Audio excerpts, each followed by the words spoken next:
Hello po.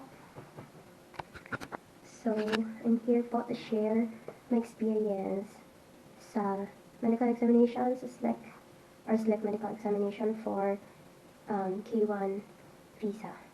So, ano nga ba yung kailangan dalhin? Or ano ba yung nire-require nila? So, ang first na ginawa po, first muna is, ano ba yung process? Paano sa day ng appointment or yung medical appointment mo sa St. Luke's Medical Center. Yeah, Extension Clinic sa Malate, hindi po sa BGC. So, first po, by the way, yung appointment ko is 7 a.m. But nandun na po ako 6 a.m. So, 1 hour ahead po sa appointment. So, pagdating ko doon, nag-fall in line na ang daming tao.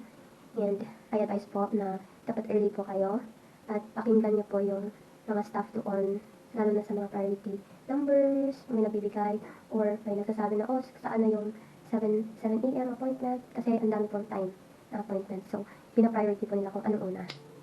So, nag-fall in line pa ako doon, and malaga yung ginawa ko kasi, bale, dapat dumiretso na ako doon kasi 7 a.m. yung appointment ko. So, may first po is, pumunta po kayo doon, tanong kayo sa guard, or sa mga tao doon, and magtanong kayo kung anong schedule ng appointment.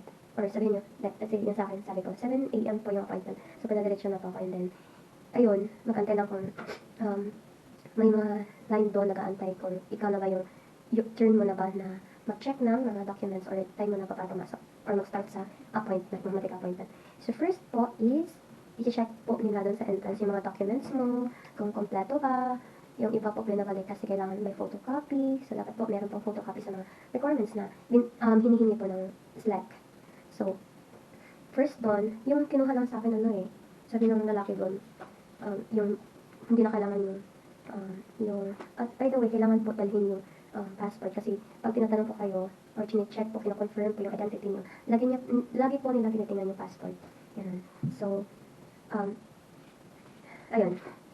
So, yung 4 pieces na 2x2 po, hindi po siya. Sabi ko nang nati-check doon, ma'am, hindi na po ito kailangan dito. Kailangan po ito. Dalhin nyo na lang po ito during sa interview nyo. Ganun. So, kinuha lang po, medical appointment, tapos visa interview appointment, at letter with case number and PS-160 confirmation. At the same time, yung copies po ng yung vaccine. Okay.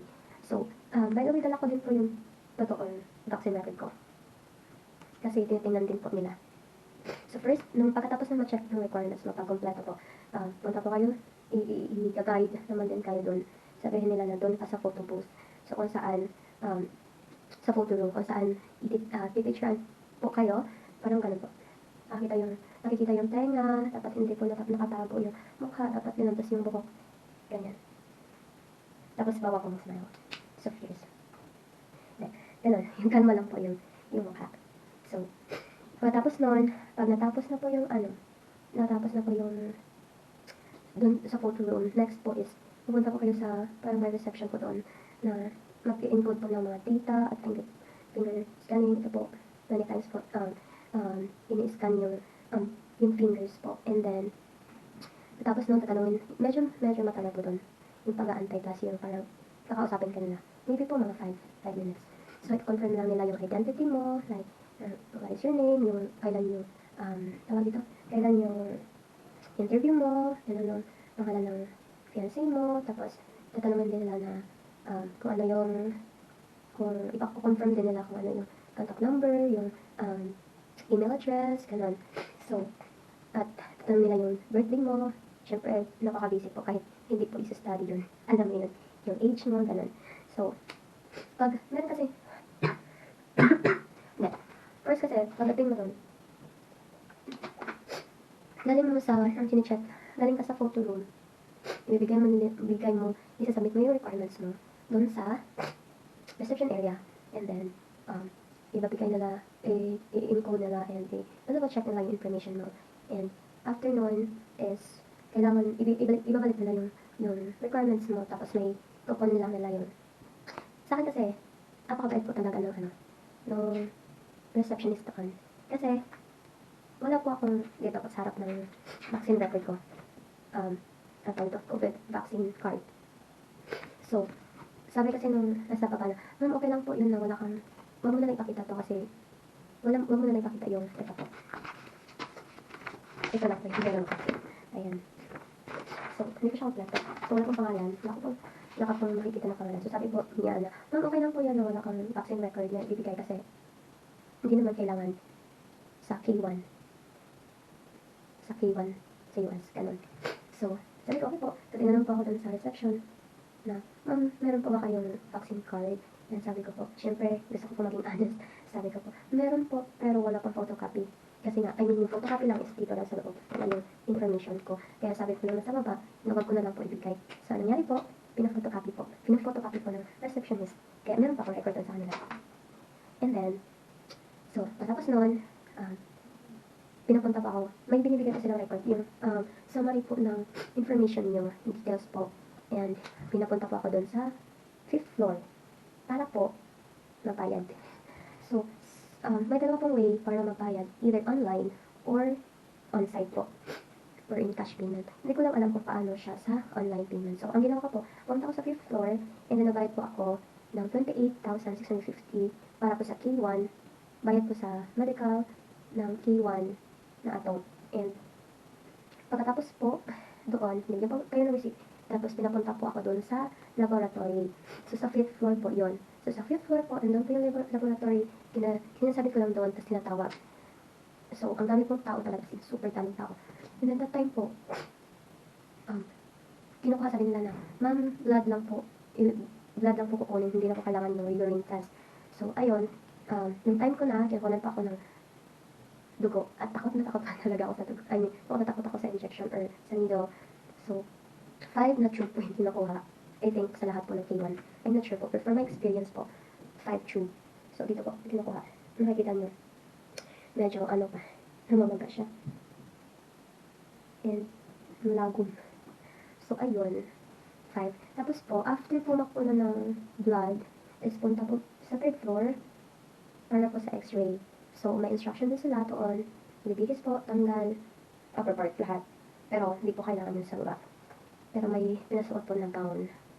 And, ayun, doon pina-x-ray. Mabilis lang, like, papasok mo sa x-ray room is, like, 1 minute or 2. Ganun lang kadalas.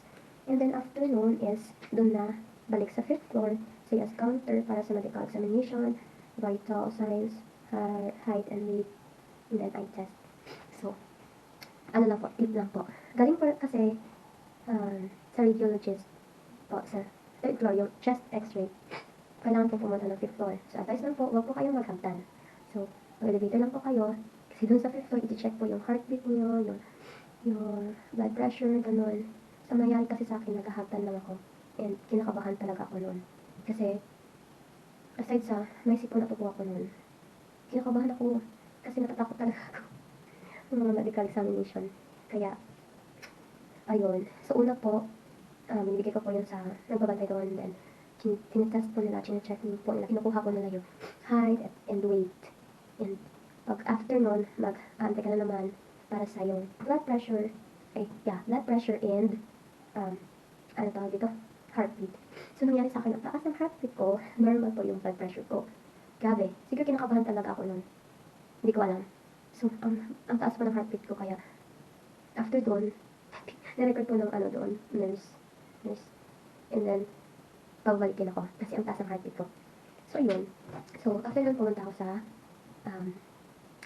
pa ako doon sa eye test. So, doon sa eye test po, syempre, i-test yung eye, kakover mo yung eyes, yung sa, medyo, mga 3 meters po siguro yung line of 5. I don't know, not sure. Yung mga letters na babasahin mo. And, doon naman, okay naman yung eye test. And after nun, bumalik ako doon sa pag-check ng heartbeat kasi mataas talaga. And still mataas pa rin. Kasi sabi, yung normal po talaga, ang heartbeat is hanggang 100 lang. Pero umabot sa akin yung 120. So mataas. Pero yung last na test ko ng heartbeat is 116. Ewan ko dahil siguro sa kakape. Depende. Ewan ko. Siguro sa akin. So, after nun, pinabalik doon ulit. No, doon ulit sa iti-test na naman, anong tawag doon? Sa triage siguro yun. Triage. Yeah, triage. So, sinasabi na naman yung, ko doon, yung information, yung papers. And then sinitest po, sila po yung may tagabantay din doon. Staff na magsasabi, natatawagin ka na. And napunta ko may room po doon, iba-ibang room, kung saan nandun po yung doctor. So napunta po ako sa room 5, then mag-aantay ka lang talaga, huwag kang pumasok pag hindi ka tatawagin kasi mapapagalitan ka, tulad ng nangyari sa akin. Kasi yung room, open po kasi doon. Tapos susilip ako doon, ano nangyari doon? Ako na ba yung kasunod? And ano nangyari, yun nga, pagalitan ako, sabi niya, mag-antay ka, tawagin na kita mamaya pagkatapos ito. Kasi hindi ko sure kung, kasi kadalasang room kasi ng mga doctors doon, sinasara pag may client. Yung sa kanya hindi, kaya yung tuloy, nakala ko. Anyways, so, ako na, tinatanong ako ng mga questions like, ano yung complete na name, anong birthday, ano yung natapos mo, kailan yung last na menstruation mo, gano'n. And may mga tanong din na health background, like, na nagkakaroon ka na ba ng TB, karoon ka na ba ng HEPA, gano'n, cancer, mga sakit, mga allergies, daming tanong doon. And then sabi, no po. Even tinatanong ko nila kung may tinitake ka bang, gamot. And yun sa, gusto kasi maging honest eh. Diba, since po na tinawag ako tinatanong ako kung, may ka ba? May tinitake ka bang gamot na yun? Sabi ko, meron po. Yung lang po, sabi niya, Sabi ko, yung po, yung candy po pang sore throat. Kasi nga, nakating lalamunan ko. Kaya umiinom ako nun. So, wala naman. Tapos, after nun, pinapasok ako sa may, cortina. And then, pinahubad lahat, except bra at panty. And, after nun, pagpad, kailangan mong, higa ka dun sa parang may bed doon. Tapos, tinitas nila parang, kailangan, turn left, turn right, yung eyes mo kung saan punta yung kamay niya, sundan mo, parang ganun. Tapos, pinipress niya yung chan ko, pinupull niya yung legs, parang ganun. Ewan ko kung ano yun. Basta, yun. Tapos, binigay sa akin yung ibang papers. Tapos, yun yung sabi niya, balik ka bukas, 2:30 p.m. Dalhin mo yung passport, dalhin mo yung vaccination card mo. Diretso ka lang sa lobby. Tapos, ayun, yung second day na, takang-kaba na ako dun. Kasi nga, takot ako kasi diba may sipon at tubo ako. Kaya kasi nangyari nun, before yung medical ko, naulanan ako. Kaya, kaba malala. Kasi, takot ako, baka ano mangyari sa medical ko. Ayaw tagapin yung negative na result. So, yun pala, okay lang pala yun. Kasi, yung lang kasi, kung may sakit ka na ng contagious, yung, makatakod, sa Tagalog, makatakod. Kung basta contagious, yung, like, TB, HEPA, ganun, HIV, parang ganun. Basta, yung mga ganung sakit lang ang talagang bawal. Pero, habang andun ako sa nagpapamedika, syempre, panay inom ako ng tubig, so, panay ihi din ako. Tapos, pinipigilan mo talaga yung ubo ko. Hindi naman siya, like, worse na ubo. Pero, inuubo lang ako, nakatira yun na naman ito. So, okay lang pala yun. So, kung during medical mo, pag may ubo ka, isipon, okay lang yun. Pero kung hindi ka confident, better to reschedule. Sa akin kasi na time nun is, October 3 yung medical ko, 3 and 4, and yung interview ko is